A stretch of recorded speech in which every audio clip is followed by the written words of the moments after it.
When she woke, it wasn't in a hospital. It was a cabin, old, weather-worn, but alive with the hum of fire and the scent of cedar. Heavy quilts weighed her down. Her boots were gone. Her clothes, dry and folded, sat on a nearby chair. Someone had stitched the gash on her forehead. A silver kettle hissed softly over the fire. She sat up too fast. The room spun. Easy. The voice came from the corner. A man, early 40s, stood with a chipped mug in his hands. Brown flannel. Tired eyes. He didn't move closer. You were half dead out there. She didn't speak. Her gaze searched the room, looking for exits, something sharp, something familiar. She found none of it. I didn't touch your stuff, he added, setting the mug down on the table. There wasn't much. She blinked. A flash of memory, white-out snow, blood, red scarf. I don't know where I am, she said finally. You're lucky you're anywhere. He poured tea, handed her the mug. His hands were rough. Steady. My name's Caleb. This is the edge of Hollow's Reach. Closest town's a 5-mile hike. She held the cup, but didn't drink. I didn't mean to come here. I figured. Outside the window, the storm was still raging. Snow whipped against the glass, obscuring the forest beyond. Not a single bird. Not a single sound. She glanced down at her hands. They were trembling. Do you remember anything? He asked. She shook her head. A lie. Her name was Eva. She remembered that. And the man with the hollow eyes who had whispered run. The envelope she'd burned. The thing she'd buried in the snow before she collapsed. Her secrets were hers to keep. For now. Just walking, she said. God turned around. He didn't push. Just nodded once. Storm like this, you'll be stuck here a while. Roads will be blocked.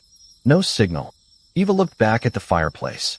Shadows danced on the wooden walls. Scratches and carvings she couldn't quite read. An old map. A rifle mounted above the mantel. It was a place meant for hiding. Or surviving. I won't be a problem, she said. He gave a short laugh. I didn't drag you out of a blizzard to start keeping score. She almost smiled. Almost. Then something clattered against the window. Her eyes snapped to it. But there was nothing. Just snow. Caleb didn't look up. Foxes. Or trees cracking in the cold. Happens a lot out here. But Eva knew better. That wasn't a tree branch. And something had followed her. That night, long after Caleb had gone to bed, she sat by the fire wrapped in a blanket too big for her shoulders. She peeled the bandage from her temple, examined the wound beneath. It was healing, but the mark behind her ear, the one that never bled, was still there. 3 crescent-shaped scars like claws. She touched it gently, then looked toward the fireplace. Above the mantel, next to the rifle, something else caught her eye. A photograph. Dusty. Slightly crooked. A woman. Her face familiar. Too familiar. Eva stood. Crossed the room. She reached out and pulled the frame from the wall. The woman in the photo, it was her. But younger. And smiling. The next morning, Caleb was gone. Eva woke to silence. No footsteps. No clinking dishes. No scent of firewood or coffee. Just cold. She slipped on her borrowed sweater, padded barefoot across the creaking floorboards. His boots were missing from the door. So was his coat. The rifle still hung above the mantel. She opened the cabin door. Snowfall had slowed overnight, but the world was wrapped in thick fog. No footprints. No sound. Just pale, endless white and the brittle stillness of trees. He hadn't said anything about leaving. A folded piece of paper sat on the porch railing, pinned beneath a smooth river stone.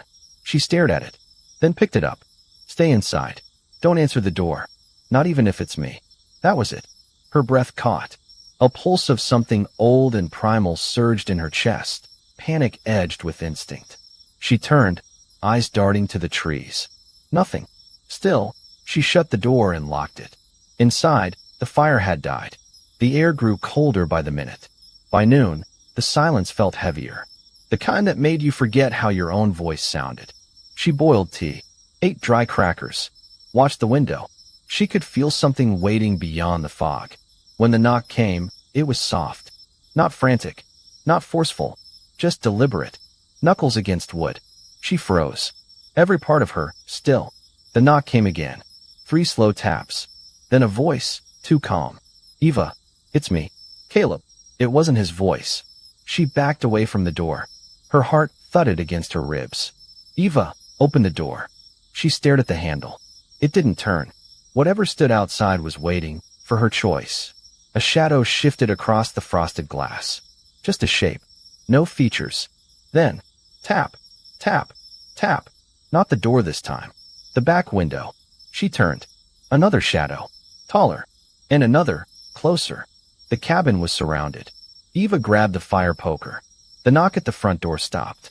The voice came again, too low and too steady. Open the door, Eva. Then silence. A long, stretching silence that made her skin crawl. When she finally found the courage to look outside again, the fog had swallowed the world clean. No footprints. No sign of anyone. But Caleb hadn't come back. And now she wasn't sure he ever would. The third day without Caleb, Eva lit the stove by herself. She boiled snow for drinking water and rationed what little food was left. The silence was beginning to feel permanent.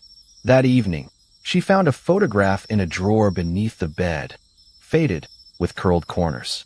Caleb, younger, stood beside a woman with stormy eyes and a smile that didn't quite reach them. Between them stood a girl, about 10, her hair wild and dark like Eva's own. The back of the photo read, Anna, Ruth, and me, Winter 93. Eva traced the names with her thumb. Who was Ruth?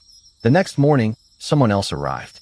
Not knocking this time, just walking into the clearing like he'd done it 100 times before.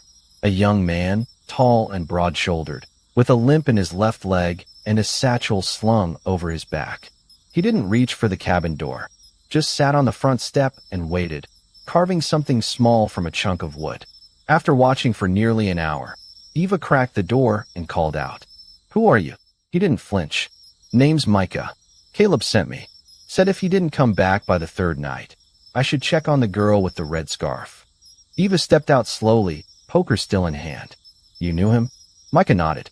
"Used to. Long time ago." Micah wasn't like Caleb. He was warm in an easy, unbothered way. He laughed often, mostly to himself. He talked to the horses like they were people. But he also flinched at thunder and kept a knife strapped to his ankle even when chopping wood. Over the next few days, Micah told her stories. About the town down the valley, near a frozen lake, where no one ever stayed past winter. About Anna, Caleb's sister, who vanished the year the snow wouldn't stop falling. And about Ruth, the girl in the photo. She wasn't his daughter, Micah said once, his voice low. But he raised her like one. What happened to her? Eva asked. Micah didn't answer. He just looked at the woods like he was waiting for something to step out of them. Later that night, Eva sat on the porch with a candle and the photo. She studied Ruth's eyes. They were sharp, watching, almost familiar. Micah stepped beside her. "You look like her." Eva didn't reply. She didn't tell him that sometimes she heard whispers in her dreams, like old memories that didn't belong to her. Or that her locket, a cheap thing she'd always worn, had started to hum when she stepped too close to the woods. Micah noticed things, though, like how the shadows didn't fall the same way around her, or how frost clung to her scarf long after she stepped indoors. "You got something chasing you?" he asked one night. Eva looked up from her tea. "No, something's calling me." Micah didn't laugh. The storm rolled in without warning.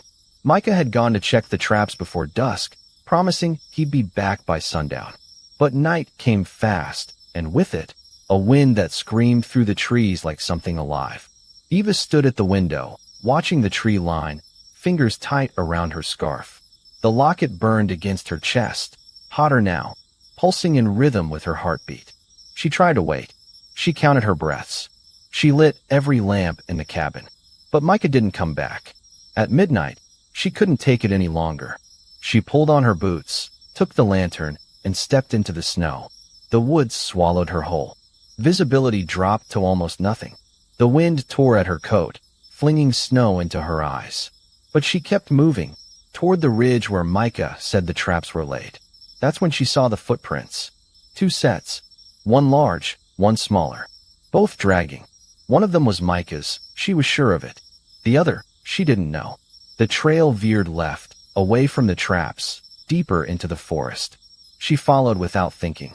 It led to a clearing she hadn't seen before. And there, at the center, was Micah, kneeling, eyes wide, frozen in place. Before him stood a girl no older than 10, her black hair whipping in the wind, her skin impossibly pale. She wore no coat, just a thin dress and a pair of worn leather boots. "Micah!" Eva shouted, but he didn't react. The girl turned, and Eva felt something shift. The locket on her chest split open, on its own. The humming stopped, and inside was not a picture, but a shard of dark glass, reflecting the girl's face. "You came," the girl said softly. Eva stumbled back. "Who are you?" The girl stepped forward. "You already know." She reached out a hand, and the snow around her evaporated in a sudden burst of heat. Steam hissed up into the night. "I've waited long enough," the girl whispered. "You're not her, but you carry her blood." And just like that, Eva knew. This wasn't a stranger. This was Ruth, or what was left of her. Eva sat at the edge of the frozen stream, breath clouding the air, hands shaking, not from cold, but from everything she'd seen. Ruth's voice still echoed in her head. "You're not her, but you carry her blood." Micah hadn't spoken since they returned. His silence wasn't anger. It was fear. Of Ruth. Of Eva. Of the locket. The world wasn't what she thought it was. Micah had built a fire inside, tried to warm the cabin with old stories, but Eva could barely hear them. Her world had cracked, and now every small sound, cracking branches, shifting wind, felt laced with meaning. That night, she dreamed of snow burning like fire, of a girl's hand brushing her face, leaving behind frostbite and a question: why did your mother run? When she woke, the locket was open again. The shard inside glowed faintly, like a dying ember. Micah finally spoke. "She's not a ghost," he said. "She's something older." Eva stared at him. "You've seen her before." He nodded. "Once. When I was 10. She asked me if I'd heard the singing trees. I thought it was a dream until I saw her eyes again last night." Eva swallowed hard. "Why didn't you tell me?" Micah looked ashamed. "Because if you believe in her, then you believe in the rest." She thought of her mother, cold and unreadable, keeping her distance her whole life. A woman who wore the locket but never explained it. A woman who warned her never to come north in winter. Everything had been a warning, a quiet one, and she'd missed it. Eva rose. "I need to know what she wants." Micah stood too. "And if it's you, then I'll decide if I give myself to her." The snow outside had stopped, but the silence that replaced it was worse. They walked together to the tree line. The forest wasn't the same. The paths curved in unfamiliar ways. The trees bent inward as if bowing to something unseen. The air was heavier, charged. Animals watched them. Foxes, crows, a lone elk standing like a statue. At the old clearing, there was nothing but a ring of melted snow and ash. Eva stepped inside. The locket flared, then dimmed. Ruth wasn't there, but Eva felt her. She knelt, placed her hand on the earth, and whispered, "I'm not her, but I'm not running." Then she waited. Nothing happened, until the wind rose, and the forest sang. Not in words, but in voices. Hundreds. Layered. Ancient. Micah backed away, face pale. "Eva, we need to go." But Eva didn't move. She closed her eyes and let the voices wash over her. Some mourned. Some begged. One laughed like a child. It wasn't just Ruth. It was all of them. And they were waking up. The snow was falling again. Heavier now. It coated the trees like bone dust, muffling everything. Except the sharp creak of the door as Eva and Micah returned to the cabin. Eva didn't speak. Not even when she dropped the locket on the wooden table and watched it pulse once, like a heartbeat. Micah hovered by the window. "Something followed us back," he said, voice low. She already knew. The air inside had changed. Heavier. Hungrier. Then came the knock. 3 soft raps. Eva's blood turned to ice. No one should have been out in this storm. Not without being invited. Micah moved toward the door. Eva grabbed his wrist. "Wait." The knock came again, louder this time. Then a voice. Faint. Familiar. "Eva, it's me." Her knees almost gave out. That was her mother's voice. But it couldn't be. Her mother had died 3 winters ago. She buried her. Saw the casket lowered into the frozen ground herself. Micah whispered, "Don't open it." But Eva was already moving. The door creaked open. Standing there was her mother. Same gray coat. Same dark eyes. But wrong. Her skin shimmered slightly, like frost catching moonlight. Her hair was moving, though there was no wind. I warned you, her mother said, stepping forward. Micah pulled Eva back. That's not her. I try to protect you. The thing said, voice still soft, still perfect. Eva's hand trembled as she held up the locket. The thing flinched. And then it changed.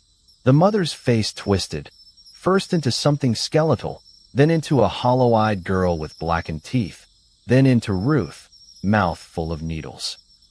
Micah shouted, yanking the locket from Eva's hand. The thing screamed, a sound like a dying storm, and burst apart into smoke and snow, vanishing into the cracks of the cabin. Eva collapsed to her knees. She couldn't breathe, because now she knew. The woman she'd buried wasn't her real mother. The real one was still out there, trapped, or worse, and someone had taken her place long before the funeral. Everything she'd known, memories, lullabies, childhood warnings, had come from a stranger wearing her mother's face. Micah knelt beside her. We need to find the body. What? The real one. There's a reason this creature came tonight. It knows you're getting closer. Eva whispered, my whole life. Micah touched her shoulder. That wasn't your life. That was hers. And she's not done yet. Eva looked at the locket, now warm in her hand. Not just a family keepsake. It was a key to a prison. And someone, something, was trying to unlock it from the inside. The cabin was quiet now. No wind howled. No fire crackled. Just the thick, crushing silence that settles after the truth detonates. He stood at the window, jaw clenched, staring into the snow. His breath fogged the glass, but he didn't notice. His world wasn't cold anymore. It was burning with betrayal. She knew, he finally whispered. All this time, on the couch, she curled tighter into the blanket. I didn't know how to tell you, she said softly. You were the only one who was kind to me. That's not an excuse. His voice cracked. She flinched. Across the room, the old woman who had taken them in, who'd offered soup and safety, lit a cigarette with shaky fingers. She didn't speak. She just watched the two of them with eyes that had seen too many winters, too many lies. You let me think it was an accident, he said. The fall, the blood, the snow. But you walked away from that house. You chose to leave them behind. Her lips trembled. I didn't have a choice. Everyone has a choice. His anger didn't shout. It sliced. The clock ticked louder in the silence that followed. From the hallway, the boy peeked around the corner, barefoot, holding a toy rabbit by its ear. Is she leaving? He asked. No, the old woman said before anyone else could. Not yet. The girl's eyes filled. I never meant to hurt anyone. But you did, the old woman replied. And hurt doesn't vanish just because you regret it. The boy walked over and handed the rabbit to her. You can keep him. You look lonely. She nearly broke. Outside, snow kept falling. Inside, the warmth couldn't reach everyone.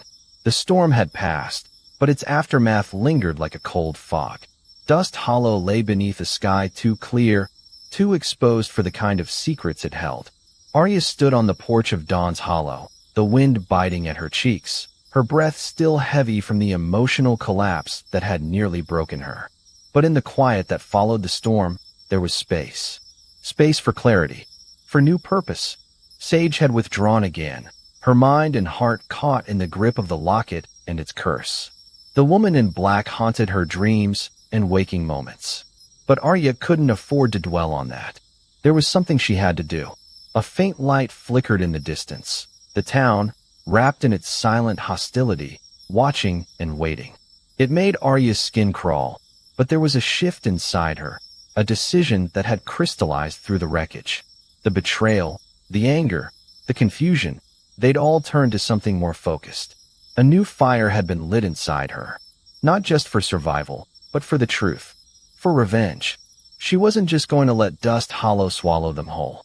Arya's eyes moved across the vast land surrounding Dawn's Hollow, the once peaceful fields now seeming like an open wound in a world that had long forgotten kindness. She felt a stirring within, the remnants of the letters from her past, those hopeful words written by her younger self, the desperation to carve out something better, the hope to have a home. But now, the dream had shifted. Home wasn't what she was after anymore. Not the way it had been. Dust Hollow had taken too much. The town owed them more than the cruel cold they had been given. She needed to confront the town's heart. Not just the men who ran it, but the silent forces lurking beneath it. The woman in black wasn't just a specter. She was a shadow of Dust Hollow's sins. If the town could curse like that, it could be undone, too. As Arya's resolve solidified, Elias approached her quietly, his boots making no sound against the frost-covered ground. His gaze was steady, unreadable, but his presence was solid. His respect for her was something unspoken but present, like a shared understanding between two soldiers on the same battlefield. "I know where you're going with this," Elias said, his voice low but firm. "And I'm with you." Arya looked at him, a flicker of something softening in her eyes. She didn't need his help to fight, but his willingness to stand beside her made the weight on her shoulders lighter. "You're not running from this anymore," Elias continued, his tone measured but filled with purpose. "You're going to stand tall." Arya nodded, more to herself than to him. She turned her attention back to the horizon.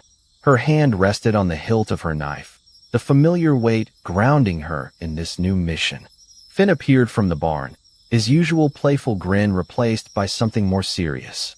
He had always been the light in the dark, but now his eyes were sharper, and the worry that had once clung to him was gone, replaced with something more resolute. "If it's war you want, you'll have it," Finn said, his words calm but laced with a deadly sincerity. "We're not letting them destroy you." Or Sage. Arya felt the strength of their resolve settle into her like the first beat of a war drum. This wasn't just survival anymore. This was something bigger. She turned to face the brothers, a new plan forming. "We go after the town, piece by piece. Not just the men, but the hearts that allowed this place to fester. We take back control." Elias gave a slight nod, his eyes narrowing with approval. "You're on the right path, Arya. We'll help you tear it down, brick by brick." But it wasn't just about destroying Dust Hollow. Not anymore. Arya was starting to realize that it was about understanding it, about drawing out its demons and confronting them head-on. It was about breaking the cycle of the cursed town and the woman who had been pulling its strings, whether through a locket or through the blood that had been spilled over generations.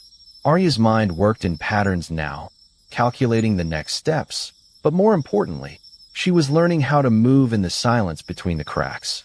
Every whispered secret, every sideways glance from the townsfolk, it was all part of a story that had been ignored for too long. And now, they were going to rewrite it. Sage had her own part to play in this, though. Arya knew that, deep in her bones. She had seen how Sage clung to the locket, how she had become more than just a victim of the town's hatred. She was connected to it, in ways Arya hadn't yet understood. But together, they would uncover the depths of the curse and confront whatever ancient evil had its claws in Dust Hollow. As night began to fall, Arya stood taller. The uncertainty of the past was behind her, with the brothers beside her, and the drive to protect her sister and uncover the truth. Arya was ready for the fight that awaited them. The world might have fallen to darkness, but Arya had always known how to find light, even in the deepest corners. Arya hadn't anticipated this. Not like this. Not from him. The night had come so quickly, the wind howling like the forgotten souls of Dust Hollow. The plan was supposed to be simple. Confront the town leaders, force them to reveal the truth about the locket and its curse. They had all agreed. Elias, Finn, even Sage, though she seemed quieter than usual, still clinging to the hope that she could find some semblance of herself in the midst of it all. But none of that had prepared Arya for the treachery that would unfold in the barn, under the pale light of a single lantern. The trap had been set. The brothers had positioned themselves by the town's perimeter, watching for any movement. The air had been thick with the promise of change. Arya and Sage had been in the barn, waiting for the signal, when Arya felt the shift, too subtle at first, a slight hesitation in Elias's voice as he'd spoken a few moments before. She should have seen it coming, but the weight of everything, the locket, Dust Hollow, their lives, had clouded her instincts. She was standing by the hayloft when Elias entered, his face hard, eyes avoiding hers. The silence stretched too long. "Elias, what's going on?" Arya asked, her voice tight with suspicion. He didn't answer at first. Instead, he moved closer, his boots barely making a sound on the wooden floor. He wasn't the man she had known, the one who stood beside her, resolute, unyielding. His posture was different, the way he held himself almost defeated. "I didn't want this," Elias said, his voice low, but the pain in it was clear. "But I don't have a choice. Not anymore." Arya's heart beat faster, her mind already racing through every possibility, every decision they had made together. "What are you talking about?" And then the words came, the ones that shattered everything she had believed about him. "I made a deal with them. The town. The woman in black. I was trying to protect you. And Sage." Arya's breath caught in her chest. "What? Elias, no? You didn't. You promised." His eyes met hers, and she saw it, resignation. "I didn't think it would come to this. I thought I could hold off the worst of it. But they've already claimed too much of me. You don't understand. If I hadn't made that deal, they would have destroyed everything. The locket, the curse, it's all tied to me now. I'm all ready." He trailed off, unable to finish. Arya could feel the ground beneath her shift, like she was falling, and every inch of her body screamed for escape from the truth he was revealing. "You betrayed us," she whispered, her voice breaking, the words a knife lodged in her throat. "You were supposed to help us take down Dust Hollow, not be part of it." "I didn't have a choice," Elias repeated, his voice cracking. "It was either that or lose you both. Lose everything." Arya stepped back, the air in the barn feeling suffocating now. "Then you've already lost," she said, each word like a blow, her heart aching with the realization of just how deep the wound went. "You've already destroyed us. You." She couldn't continue. She was shaking, the betrayal cutting deeper than anything she had ever faced. Elias reached for her, his hand trembling. "Arya, please. I'm not the enemy here. They're going to kill me if I don't follow through. You don't know what they've done to me." The desperation in his voice was real, but so was the anger swelling inside her. Every part of her wanted to run, wanted to escape the ache that now festered in her chest, but she couldn't. "Not yet. You've made your choice, Elias," she said, her voice low but resolute, though it trembled with hurt. "And I can't be a part of it anymore." Tears welled up in his eyes, but she could see the darkness in them now, the weight of his actions consuming him. "I never wanted to hurt you, Arya. But it didn't matter. The damage had already been done." The door to the barn creaked open, and in the doorway stood Finn, his face pale, eyes wide with disbelief as he took in the scene. His gaze flickered between Arya and Elias, and then to the shadows in the corners of the barn. He had no words, just a bitter understanding. The trust they had placed in Elias had crumbled before them, the betrayal standing tall like an insurmountable wall. Sage stood beside him, her expression unreadable, but Arya could see the faint shimmer of betrayal in her sister's eyes too. It had happened, and the cost was too high. Elias's hand dropped to his side, his face a mask of regret, but it wasn't enough. His sacrifice had already been made, and the toll it took on Arya was irrevocable. The man she had trusted had chosen his survival over theirs, and in doing so, he had condemned them all. The hope she had held for him was gone, the last thread of their shared dream severed. "Get out," Arya said quietly, her voice breaking the silence like glass shattering. "Before I make you." Elias stood there for a moment, his face contorting with pain, before he turned and walked away, his steps heavy, his betrayal irrevocable. The barn was silent now, the cold creeping in, but Arya didn't move. Not yet. She didn't know how to move forward with this new world, but she knew one thing. Elias was no longer part of it. And with his betrayal, everything had changed. The night felt colder than it ever had before. Arya's eyes scanned the horizon from the porch of Dawn's Hollow, but it was as though the land itself had turned its back on her. The quiet had become suffocating, a chilling reminder of everything she was about to lose. The plan had seemed simple enough. Destroy Dust Hollow's foundations, expose its darkness, and bring down the men who had used the town as a breeding ground for evil. But plans never went as they should. Arya should have known that. After everything, she should have known. She'd trusted Elias. Too much, perhaps. He had been the one constant in the chaos, the one person who seemed to understand the weight on her shoulders. His words, his promises, they had kept her grounded when she wanted to break apart. When everything had seemed impossible, he was there, his presence an anchor in a storm. But tonight, that anchor had broken loose. The first sign came when Elias approached her, his boots crunching the snow beneath him, his gaze avoiding hers. He had that familiar look, the one that Arya had learned to read like an open book. Something was wrong. Something he wasn't telling her. Arya, his voice cracked, barely audible against the wind. I can't keep going with this. Her heart skipped, the warmth in her chest draining away. She turned to face him, eyes narrowing as she studied him. What do you mean? We're almost there. We just need to finish what we started. His silence stretched longer than it should have, his face unreadable in the moonlight. I've already made my choice. I can't follow you down this path. Her pulse quickened, but the weight of his words hadn't fully hit her yet. Not until he stepped back, almost as if he was distancing himself from her completely. Arya took a step forward, but the world felt heavier now, suffocating in a way it hadn't before. What do you mean? We're in this together. You said we were. Elias looked at her with eyes that were empty of the warmth that had once been there. The world seemed to stop, the night too still, the air too thick with unsaid things. I never meant to get this far, he said softly, his voice colder than the night. I never meant to let you believe in me.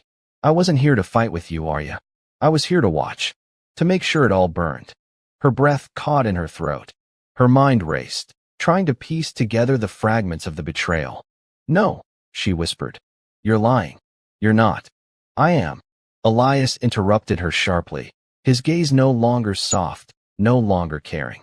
Dust Hollow is where my loyalties lie. Always has been. I never planned to help you take it down. I was sent to make sure you did. Arya took a step back, her legs trembling as if the ground beneath her had just split open. It was as if the world had cracked, and she was teetering on the edge, about to fall into an abyss. No, she said, shaking her head, the words unable to fully form in her chest. You can't be serious. You were with me. You were. Her voice cracked as the realization hit. You were using me. Elias took a deep breath, his face hardened now, as if the mask he had worn for so long had finally fallen away. I'm sorry, Arya, but this isn't your fight to win. You were always meant to fail. The words hit harder than any bullet, deeper than any wound she had ever felt. It wasn't just the betrayal that stung. It was the way he had looked at her, the way he had made her believe in something that was never real. Arya turned away from him, the coldness of the night biting into her skin, but it wasn't the chill of the air that made her shiver. It was the loss, the irreparable damage. She had trusted him. She had trusted him with everything, with her life, with Sage's life. And now it was all gone. Elias's figure lingered in her peripheral vision, but she couldn't bring herself to look at him anymore. Not now. Not after everything. I won't let you destroy Sage, Arya said, her voice hoarse with the pain of betrayal. No matter what you've planned, I will stop you. Elias didn't respond. He simply turned and walked into the shadows, leaving her standing there in the snow, the wind howling around her like the ghosts of a life that had been torn apart. Her heart had shattered in that moment, but something else had broken too, a part of her that had been naive, a part that had hoped the fight wasn't just a battle against Dust Hollow, but a battle for something worth saving. The trust she had in others, in herself, it was all gone now. She was alone again, and this time, the stakes were even higher. The wind howled through the narrow streets of Dust Hollow, carrying with it the scent of decay and dust. Arya's breath was sharp in the cold air, each inhale a reminder of the time slipping away. The town felt alive in a way that chilled her to the bone, the streets eerily silent, the shadows seeming to move with purpose, as if the land itself was waiting for something to happen. She had one last chance. One final opportunity to stop Elias and the dark forces that had claimed this town for their own. But as she stood at the edge of the dusty road, staring at the looming silhouette of the church that had become the heart of the cursed town, it all seemed impossible. Every step forward felt like another one she would never take back. Sage's absence weighed heavily on her, the silence between them unbearable. She had sent her sister away for safety, but Arya couldn't shake the nagging feeling that she might never see her again, that the world she had fought to protect was slipping through her fingers. The weight of it pressed down on her chest, but there was no time to linger on the fear. The church, once a symbol of hope, now stood as a monument to everything that had gone wrong in this forsaken place. Elias's betrayal felt like a gaping wound in her soul, but she had no choice now but to push forward. The curse of Dust Hollow wasn't something she could run from anymore. It was something she had to face head-on. Her hands trembled as she gripped the handle of her pistol, the cold metal a reminder of the violence that awaited her. She could almost hear the ghosts of the townspeople murmuring in the distance, urging her to turn back, to give up, to save herself. But Arya was done with running. She was done with fear. This was the end of the road, and she was ready to burn it all down. She made her way through the back alley, her eyes scanning every corner, every shadow. She had already seen the traps Elias had set, men hidden in the darkness, eyes gleaming with malice, but she couldn't afford to hesitate now. The locket was still in her possession, its cold, heavy weight hanging around her neck like a promise. But she had no illusions about what it would take to undo the curse. This was more than a fight, it was a reckoning. The last few days had been a blur of planning and uncertainty, but now that she was here, facing the final confrontation, everything became razor-sharp. Her mind was focused, her body coiled like a spring, ready to snap. The dust beneath her boots felt different now, as if the earth itself had taken sides. Suddenly, a shadow moved across her path. Arya's hand shot to the gun at her side, but the figure that emerged from the darkness wasn't an enemy. It was a face she hadn't expected to see again. Sage. Arya breathed, her voice filled with disbelief and relief. Her sister stood before her, her face pale but determined. Her eyes were wide with worry, but there was something else there too, something Arya hadn't seen before. A fire. I had to come, Sage said, her voice steady despite the tension in the air. I couldn't let you do this alone. Arya wanted to argue, to tell her sister to leave, to protect herself, but the words caught in her throat. The decision had already been made. This was the moment they had both been waiting for. You don't have to fight, Arya said, her eyes searching Sage's face for any sign of hesitation. You don't know what they're capable of. Sage shook her head, her gaze unwavering. We're in this together, Arya. You taught me that. She stepped forward, closing the distance between them, her hand resting on Arya's arm. We've always had each other. Nothing changes that. Arya's heart twisted. She had spent so much time trying to protect Sage, trying to shield her from the dangers of Dust Hollow. But in this moment, she realized that she couldn't do it alone. Neither of them could. Together, they would face whatever came next. The sound of footsteps echoed from the church's direction. The enemy was closing in. Arya's grip tightened on her gun, her knuckles white against the handle. Her mind raced as she considered their options. Elias was waiting for them. The men under his command were positioned, ready for the final strike. She could feel the tension in the air, the electricity crackling with anticipation, as if the world itself was holding its breath. We can't back down now, Arya said, her voice low but determined. We do this now, or we lose everything. Sage nodded, her expression hardening. Let's finish it. They exchanged a glance, silent but full of meaning. It was time to end the nightmare, one way or another. The countdown had begun, and there was no turning back. As they moved toward the church, the wind picking up around them, Arya's mind raced through the final details. There would be no more planning, no more second chances. What came next would be decided in the next few moments. Their lives, their fates, were all tied to this fight. The stakes had never been higher. And with that final step, Arya and Sage knew that the endgame was upon them. Whatever awaited them inside the church, they would face it head-on. Together, the doors of the church creaked as Arya and Sage stepped inside.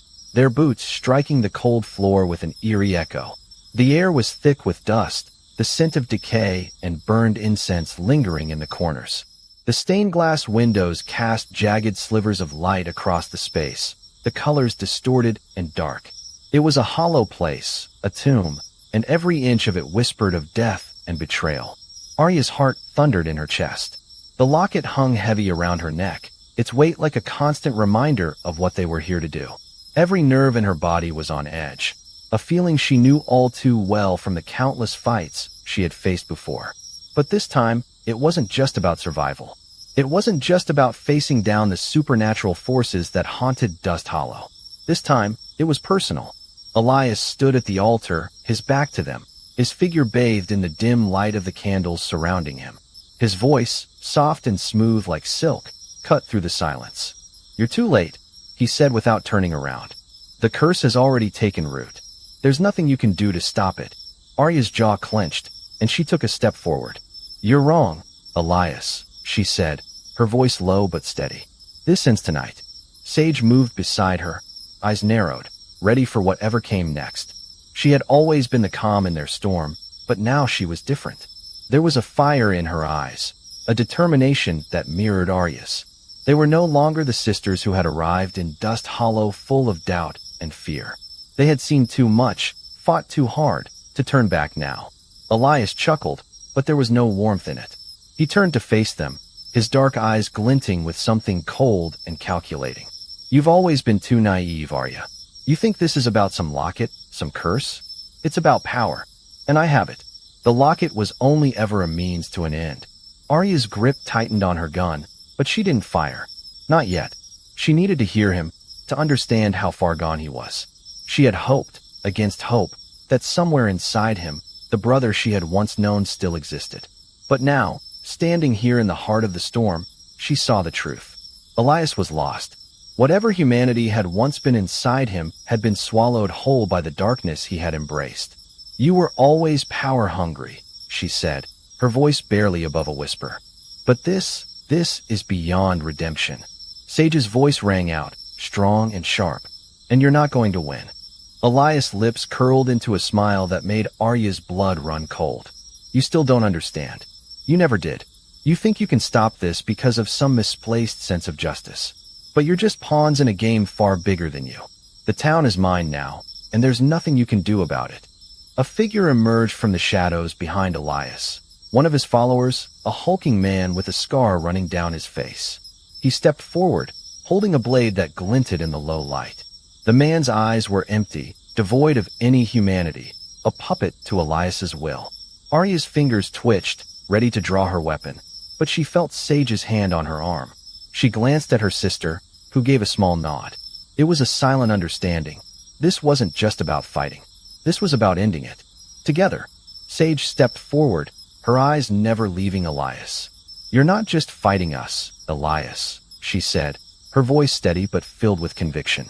"You're fighting the whole town, and they're done with you." The words hung in the air like a challenge, and for a moment, the only sound in the church was the crackling of the candles. Elias looked at her with amusement, a smirk tugging at his lips. "The town? You think they can stop me? They're just shadows of what they once were. Nothing more than puppets to control." But as the words left his mouth, there was a faint noise, footsteps, slow but deliberate. From the back of the church, a small group of townspeople emerged, their faces pale but resolute. They had been watching, waiting, listening. They had heard the whispers, seen the horrors, and they had finally decided that they wouldn't be enslaved any longer. "Get out of our town, Elias," one of them called out. His voice trembled, but there was a fire in his eyes. "You've destroyed enough lives. We're taking it back." Elias's expression faltered, just for a split second, before his gaze darkened again. His hand clenched into a fist, and the power in the room seemed to shift. Arya could feel it, the air crackling with the weight of the curse, the energy that Elias had manipulated for so long. The stakes were higher now, and the battle was no longer just between the two sisters and the man who had betrayed them. It was a battle for the soul of Dust Hollow itself. Elias's voice rang out again, colder this time. "If you think you can stop me, you're mistaken. This is only the beginning. You're all going to die here."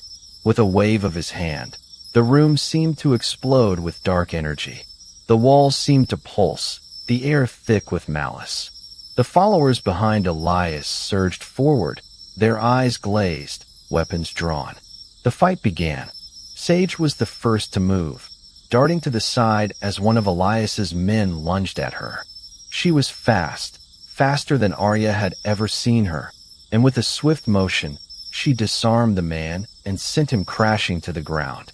Arya followed her lead, her gun drawn and steady, her shots precise as she took down another of Elias's followers. But the fight wasn't just physical. Arya could feel the darkness closing in, the weight of the curse pressing down on her.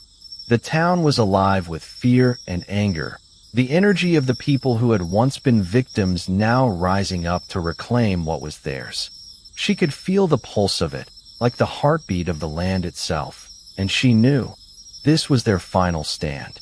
Elias, however, was not done. He moved with an unnatural speed, his eyes glowing with the power he had stolen. He raised his hand, and a wave of dark energy shot toward them, knocking the townspeople back and sending Sage tumbling to the ground. Arya's heart skipped a beat, but her sister was already getting back up, a fire in her eyes. Not this time, Sage spat, wiping the blood from her lip. She grabbed a fallen sword from the ground, her grip tight. We end this now. Arya's heart surged with a mix of fear and pride. She could see it now. Sage was no longer the frightened girl she had been. She was a warrior, just like her. Elias snarled as the two sisters advanced on him, their movements in sync, a well-honed force of nature. The battle raged on around them, but everything else faded into the background. There was only Elias now, the man who had betrayed them, the one who had caused so much suffering. You've already lost, Arya said, her voice cold and fierce. Elias laughed, his eyes wide with madness. You think you can defeat me? You're nothing but.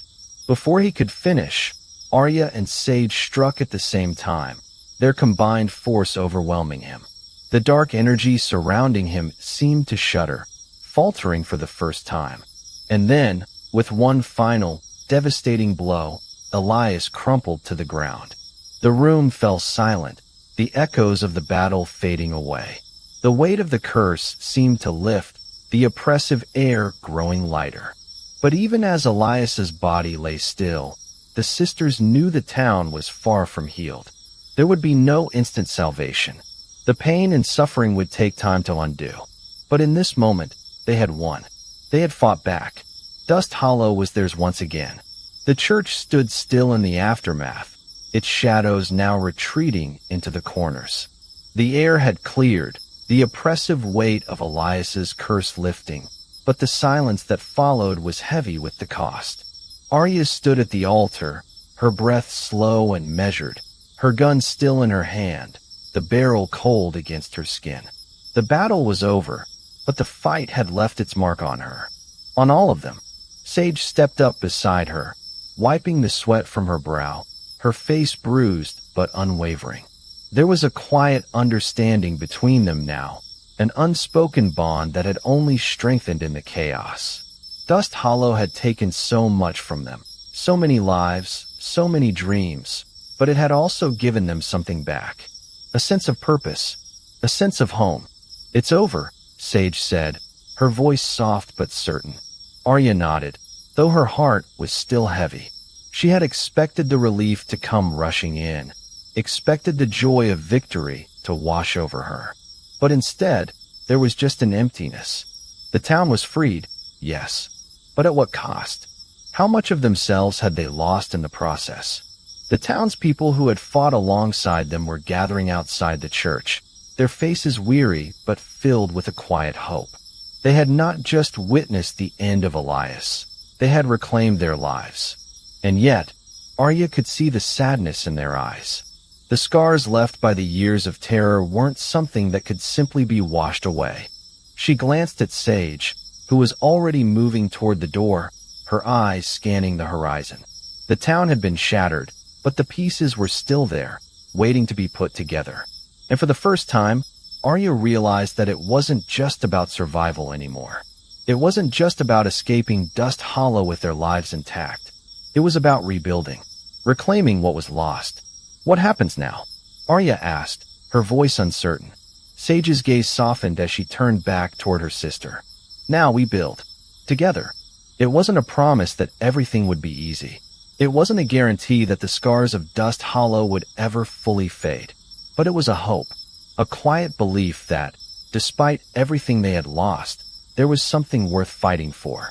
The town was still here, its heart still beating, its people still alive. And that was more than they had been able to say just hours before.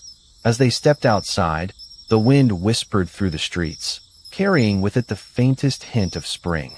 The once dead trees that lined the town square seemed to be coming back to life, their leaves flickering in the breeze. It was a subtle change, but it was there. Hope. It was there, rising like the first rays of sunlight after a long, dark night. The townspeople gathered in front of the church, their faces now filled with something different. It wasn't just fear, nor was it just relief. It was a sense of unity. They had all fought for the same thing, lost the same people, and in that shared pain, there was something stronger than the curse. Something that could rebuild this broken town. Arya took a deep breath, her eyes scanning the faces of the people around her. Some of them had been her enemies. Some of them had been victims of Elias's dark reign. But now, they were something more. They were survivors. And in that, she saw her own reflection. She didn't need to know every answer. She didn't need to understand every piece of the puzzle. But as she stood there, her sister by her side, she knew that they had done what they set out to do. The curse had been broken. Elias was gone, and Dust Hollow was free. Sage turned to Arya, her expression thoughtful but calm. "We can't undo what's been done," she said, her voice steady. "But we can choose what comes next. And that's enough." Arya met her sister's gaze, a quiet understanding passing between them. They had been through so much, betrayal, loss, terror, and yet, here they were, still standing, still fighting. And with every step forward, they were choosing to move beyond the pain, beyond the ghosts that haunted this place.